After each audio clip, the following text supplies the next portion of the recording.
ইমাম উলামা পরিষদের ইসলামী মহাসম্মেলনে হাজার হাজার মানুষের সমাগম। জেটিভি, জনতার টিভি।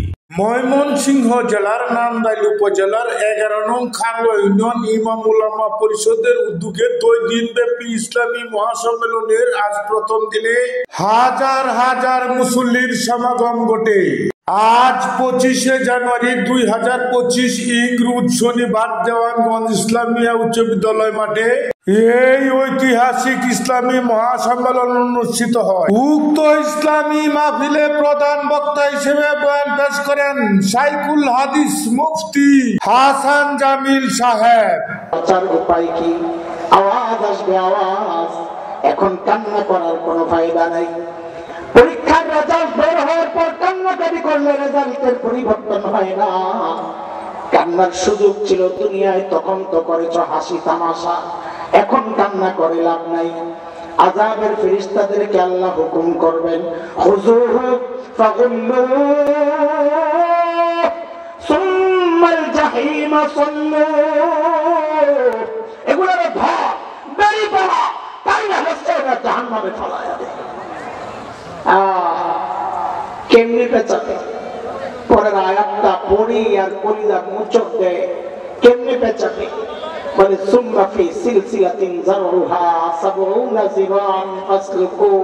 ৭০ গজ লম্বা শেকল দিয়া পেঁচানোর পদ্ধতিটা ইবনে আব্বাস রাদিয়াল্লাহু আনহুমার তাফসীরে আসছে। তিনি বলেন শেকল দিয়া কেমনি পেঁচাবে জানো? বলে শেকলের মাথাটা নাকের ছিদ্র দিয়া ঢুকাইয়া পায়খানার রাস্তা দিয়া বের করে, নাকের ছিদ্র দিয়া ঢুকাইয়া পায়খানার রাস্তা দিয়া বের করে টাইনা পেঁচায় দিয়া ফেলায়। এরে বাবা, গুনাহ ছাড়, আখিরাতের পুঁজি বানা। চুল পাইকা সাদা এখনো গুনাহ ছাড়তে পারি, দাড়ি পাইকা সাদা এখনো গুনাহ ছাড়তে পারি না। থামেন কবে? জিজ্ঞেস করি কবে ছাড়বে?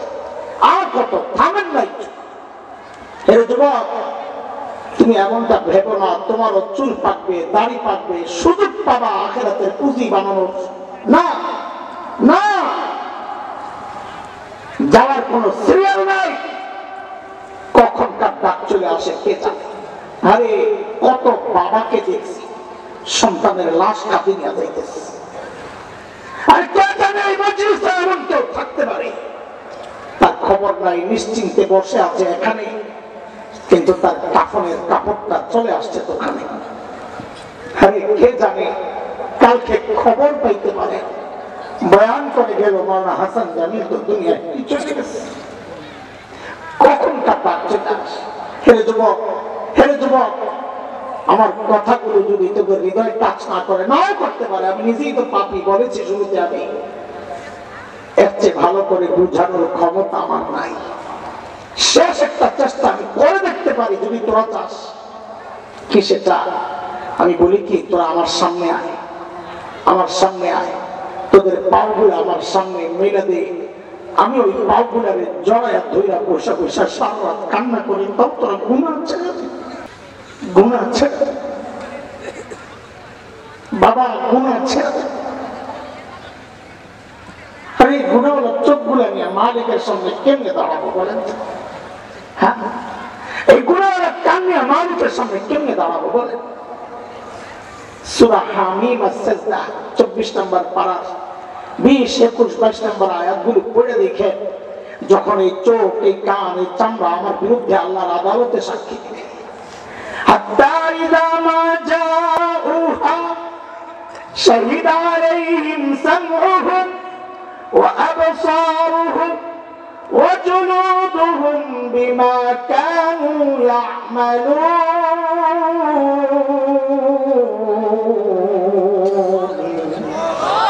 হাত সাক্ষী দিবে, পা সাক্ষী দিবে, বাঁচার কোন উপায় নাই।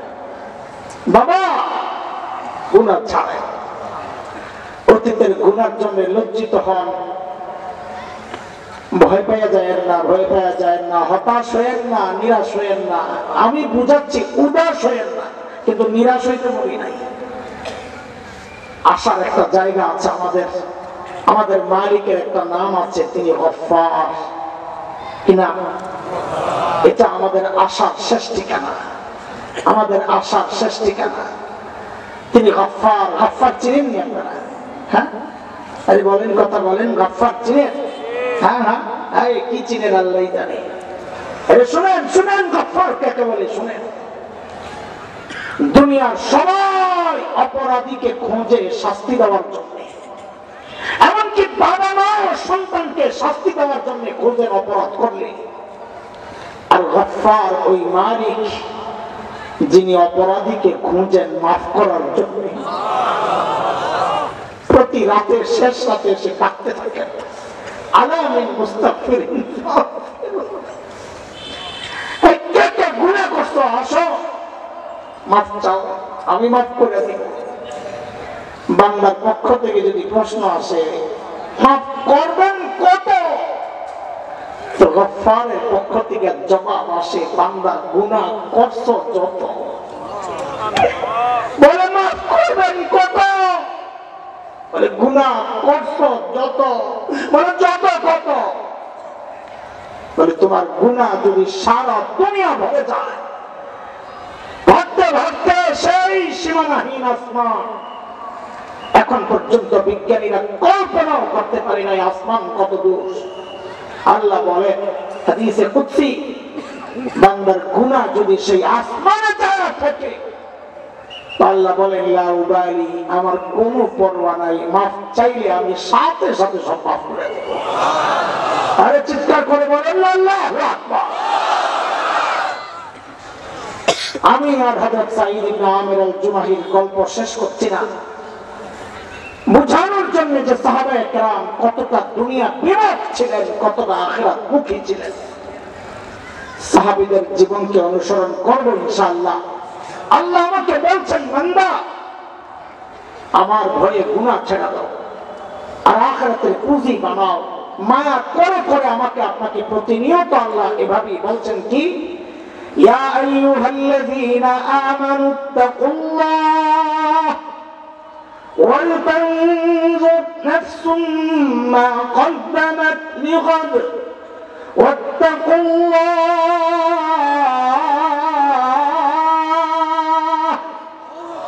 ইন্নাল্লাহা খাবীরুম বিমা তা'মালুন।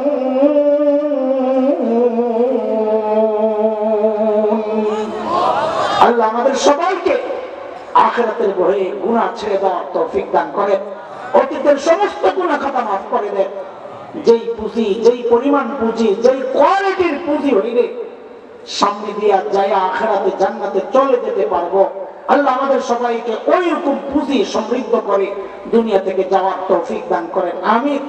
হাজার হাজার মুসল্লিদের উদ্দেশ্যে সংক্ষিপ্ত কথা বলেন 11 নং কারওয়া ইউনিয়ন ইমাম উলামা পরিষদের সভাপতি আলহাজ মাওলানা কাজী আব্দুল সাত্তার সাহেব।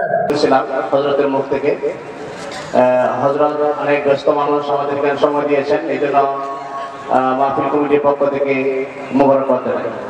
গুরুত্বপূর্ণ বয়ান পেশ করেন মুফতি আরিফ বিন হাবিব সাহেব। মা বাবা, সন্তান, ভাই বোন, স্ত্রী, পরিবার, সম্পদ, ব্যবসা, বাসস্থান, এগুলার চাইতে আল্লাহ রসুল এবং জিহাদ বেশি প্রিয় হতে হবে। প্রতিটা মুমিনের মধ্যে এই গুণ থাকতে হবে যে আমার কাছে সবচেয়ে প্রিয় আল্লাহ রসুল এবং জিহাদ। আল্লাহ রসুল জিহাদ, তিনটা সবচেয়ে বেশি প্রিয় থাকতে হবে। এই তিন গুণ যাদের মধ্যে মৌলিকভাবে থাকবে, আল্লাহ তাদেরকে কোরআনে প্রকৃত সত্যবাদী বলে ঘোষণা করছে। সূরা হুজুরাতের 15 নম্বর আয়াতে আল্লাহ বলেন, ইন্নামাল মুমিনুনাল্লাযীনা আমানু বিল্লাহি ওয়া রাসূলিহি সুম্মা লাম ইয়ারতাবু ওয়া জাহাদু বিআমওয়ালিহিম ওয়া আনফুসিহিম ফী সাবিলিল্লাহ উলাইকা হুমুস সাদিকুন। আল্লাহ তাআলা বলেন, প্রকৃত ইমানদার হলো তারা যারা আল্লাহকে বিশ্বাস করে, রসুলকে বিশ্বাস করে, একটুও সন্দেহ করে না। নিজেদের জান মাল নিয়ে যারা আল্লাহর রাস্তায় লড়াই করে, আল্লাহ বিশ্বাস করে, রসুল বিশ্বাস করে, একটুও সন্দেহ করে না। নিজেদের জান মাল নিয়ে আল্লাহর রাস্তায় লড়াই করে। আল্লাহ তাআলা বলেন উলাইকা হুমুস সাদিকুন, আমি আল্লাহ কোরআনে তাদেরকে খাঁটি সত্যবাদী বলে ঘোষণা করলাম। সত্যবাদী তাহলে কয়টা মৌলিক গুণ থাকতেই হবে সবার একসাথে? আল্লাহর প্রতি বিশ্বাস, রসুলের প্রতি বিশ্বাস, জিহাদ। তিনটা জিনিসের ভালোবাসা সবচেয়ে বেশি থাকতে হবে। আল্লাহর ভালোবাসা, রসুলের ভালোবাসা, জিহাদের ভালোবাসা। আল্লাহ কথাগুলো মনে রাখার তৌফিক দান করেন। আমাদেরকে এমন এক সংবিধান আমাদেরকে দিয়েছে যে কিয়ামত পর্যন্ত এই পৃথিবীর বুকে যত নবী রাসূল এই পৃথিবীর বুকে চলে গেছেন, এর যদি গুরুত্বপূর্ণ এর আলোচনা করি অনেক লম্বা হবে। আমি এত লম্বা চূড়া আলোচনায় যাব না। আল্লাহ রাব্বুল আলামিন কুরআন আমাদের জন্য এমন একটা কমপ্লিট সংবিধান আল্লাহ তাআলা আমাদেরকে দিয়েছেন। আকায়ে নামদার তাজদারে মদিনা সরওয়ারে কায়নাত মুহাম্মদ রাসূলুল্লাহ সাল্লাল্লাহু আলাইহি ওয়াসাল্লামের মাধ্যমে যে সময়ে কুরআন নাযিল হয়েছিল, যে সময়ে কুরআন আসছিল, কবিতার ভাষায় বলতেছে সদাহাজারা নিজায়ে ফিরাউনরা, সদাহাজারা নিজায়ে ফিরাউনরা, দশে কাস্ট মুসবে বয়ক আসা, সদাহাজারা তিব্বে জালে নুসবুয়াত, পেশে ঈসা ও দামাস আফসুজবুয়াত, সদাহাজারা দপ্তরে আশআর বুয়াত, পেশে হরফে উম্মে আশআর বুয়াত। এই কুরআন আল্লাহ রাব্বুল আলামিন যে সময়ের চাহিদা, যে সময়ের প্রেক্ষিতে কুরআন আল্লাহ রাব্বুল আলামিন আকায়ে নামদার তাজদারে মদিনা সরওয়ারে কায়নাত মুহাম্মদ রাসূলুল্লাহ সাল্লাল্লাহু আলাইহি ওয়াসাল্লামের উপরে নাযিল করতেছিলেন। আমাদের নবী, আপনাদের নবী, আমার নবী, আপনার নবী, সকলের নবী, উম্মি নবী, যিনি কোনোদিন লেখাপড়া করতে জানতেন না, আল্লাহ রাব্বুল আলামিনের পক্ষ থেকে ওনাকে আক্ষরিক জ্ঞান এভাবে দেওয়া হয় নাই। আকায়ে নামদার তাজদারে মদিনা সরওয়ারে কায়নাত মুহাম্মদ রাসূলুল্লাহ সাল্লাল্লাহু আলাইহি ওয়াসাল্লামের উপর এই কুরআন যখন নাযিল হইল, তখন মক্কার কাফেররা, বড় বড় ফসিহ বলিক, ফুসাহা বুলাগা, সাহিত্যিকরা এই কুরআনের বিরুদ্ধচারণ করা তারা শুরু করলো। এমন শুরু করলো, বলতেছিল যে এইগুলি মুহাম্মাদের বানানো কথা, রাত্রেবেলা এইগুলি কি করে কল্পনা করে আর সকালবেলা উঠে এগুলো আমাদেরকে শোনাইতে থাকে। মুহাম্মদ রাসূলুল্লাহ সাল্লাল্লাহু আলাইহি ওয়াসাল্লাম তাদের এই প্রশ্নের বিভিন্ন ধরনের উক্তি, তাদের সম্মুখীন যখন প্রশ্নবিদ্ধ যখন হয়ে যাইতেছেন, আল্লাহ রাব্বুল আলামিন আকায়ে নামদার তাজদারে মদিনা সরওয়ারে কায়নাত মুহাম্মদ রাসূলুল্লাহ সাল্লাল্লাহু আলাইহি ওয়াসাল্লামের উপর আয়াত নাযিল করে দিলেন। ওয়া ইন কুনতুম ফি রাইবিন মিম্মা নাযালনা আলা আবদিনা ফাতু বিসূরাতিন মিন মিসলি। হে নবী, আপনি বলে দেন তাদেরকে, যদি তোমরা এর একটু সামান্য কুরআনের ব্যাপারে যদি কোনো একটু কিঞ্চিত পরিমাণ যদি সন্দিহান থাকো, যে কুরআনে যে মুহাম্মদ রাসূলুল্লাহর বানানো কল্পনার একটা বহিঃপ্রকাশ, তাহলে তোমরা এরকম কুরআনের সবচাইতে ছোট্ট সূরা ফাতু বিসূরাতিন মিন মিসলি, কুরআনের সবচাইতে ছোট্ট যে সূরাটা, এই সূরার মতো একটা ছোট্ট একটা সূরা বানায় নিয়ে আসো। বয়ান পেশ করেন মাওলানা ওয়ালিউল্লাহ সাহেব, নাজেমে তালিমাত ইউনুসিয়া ইশাতুল তালতলা মাদ্রাসা। গুরুত্বপূর্ণ বয়ান পেশ করেন মুফতি শুআইব আব্দুর রব সাহেব। কুরবানি দেওয়া, মান্নত করা, এই অন্যান্য যে সমস্ত সামাজিক কর্মকাণ্ড আছে, এইগুলোর মধ্যে ধর্মের কোনো ইয়া থাকবে না, কর্তৃত্ব থাকবে না, ধর্মের কোনো নিয়ন্ত্রণ থাকবে না। কিন্তু আপনি যখন পূজা করবেন, ইবাদত করবেন, তখন এটা হচ্ছে ধর্ম মানাবে।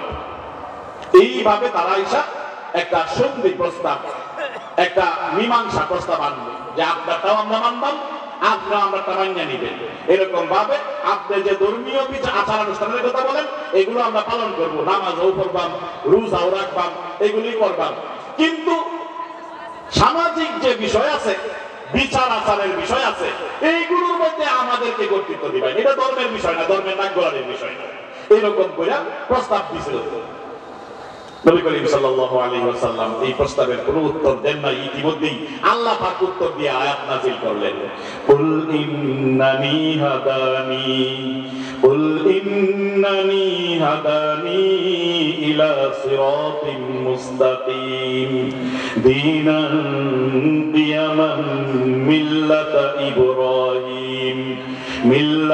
ইব্রাহিম হানিফা وما كان من المشركين قل إن صلاتي ونسكي ومحياي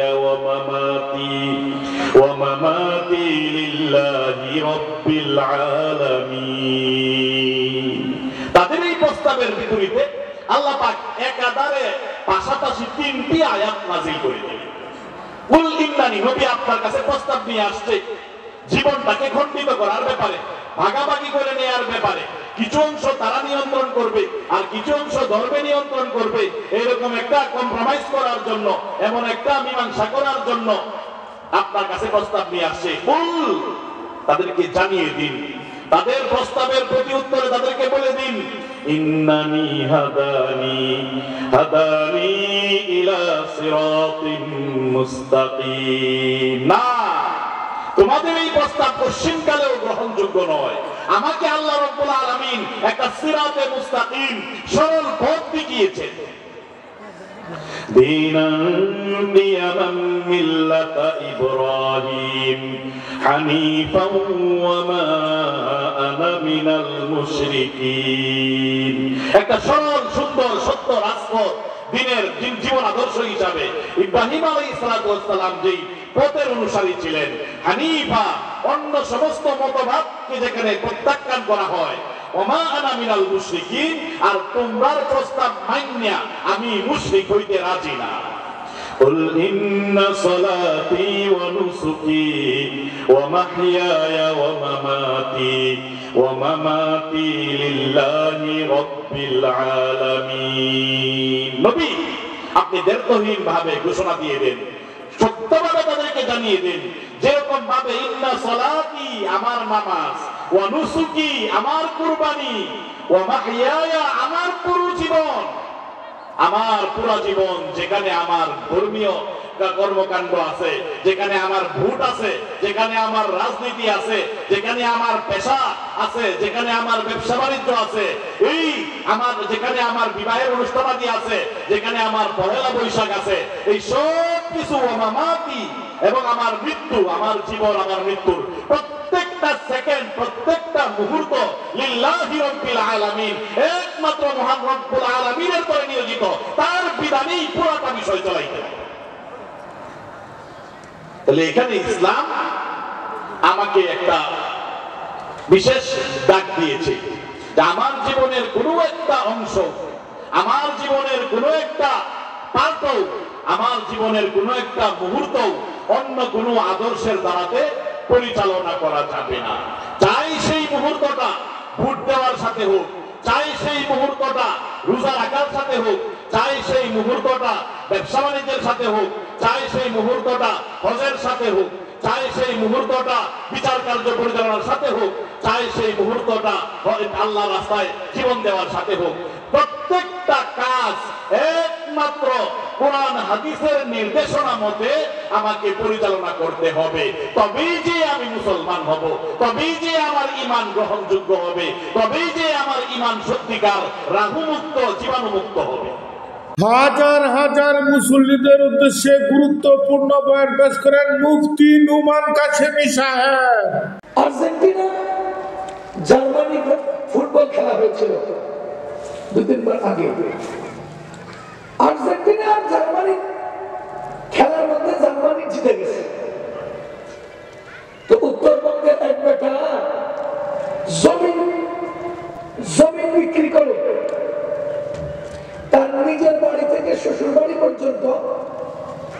জার্মানির পতাকা আছে, পতাকা বানাইছে লম্বা 3.5 কিলোমিটার।